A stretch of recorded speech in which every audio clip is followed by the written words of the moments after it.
Here on this show, really since the summer of 2016, we have covered the Russia angle on the candidacy and then the administration of the current president, probably more than anybody else in the national press, and I will admit that. I have been teased for that a lot. I've been criticized for it.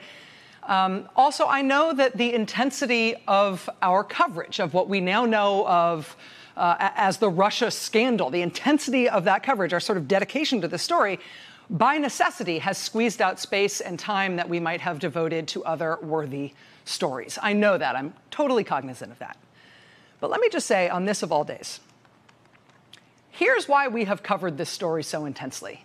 Since it first became clear that there was something wrong and illicit and unexplained about the relationship between this particular foreign adversary and the unlikely rise of this unlikely politician who shocked everyone by winning the last U.S. presidential election.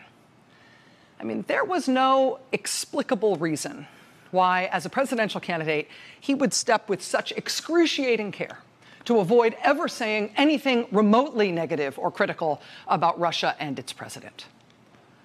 There was no explicable reason why he would dig out of the vault a campaign chairman who had not worked in American politics for more than a generation, but he had spent more than the past decade doing Vladimir Putin's political bidding overseas in the former Soviet Union. There was no explicable reason to name a guy quite recently and quite literally caught up in a Russian spy ring in New York as one of his 5 foreign policy advisors, when this was a guy nobody had ever heard of. There was no explicable reason to keep secret the fact that he did, in fact, have pending business deals in Russia during the campaign. I mean, from a man who loves to brag about even the smallest and most unimpressive business endeavors, right? His steaks, his vodka, his terrible wine, right? There was no explicable reason why he wouldn't brag that on the day of one of the early Republican presidential primary debates, that very day he had signed a letter of intent to build the tallest building in Russia.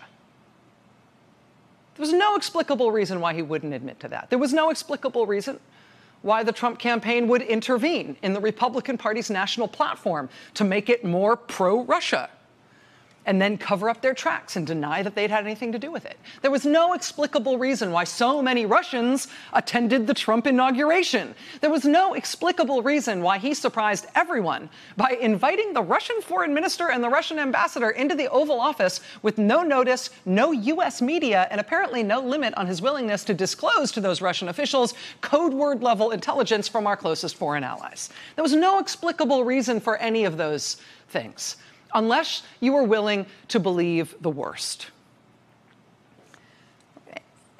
And honestly, who wants to believe the worst, right? You don't want to reckon with it. You don't want to think too hard about the worst case scenario.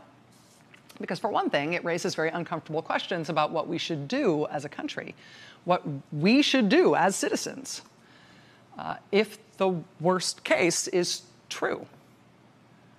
I mean, for everything that we have been through as a country, for every kind of trial and challenge and intrigue and embarrassment and scandal that we have been through as a nation, we haven't ever had to reckon with the possibility that somebody has ascended to the presidency of the United States to serve the interests of another country rather than our own.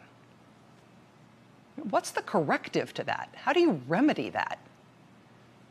These are no longer hypothetical questions. This is where we are, and I recognize it sounds nuts to say it even now, even tonight, but there's a reason. There is a big national freakout happening right now over what the president just did in public.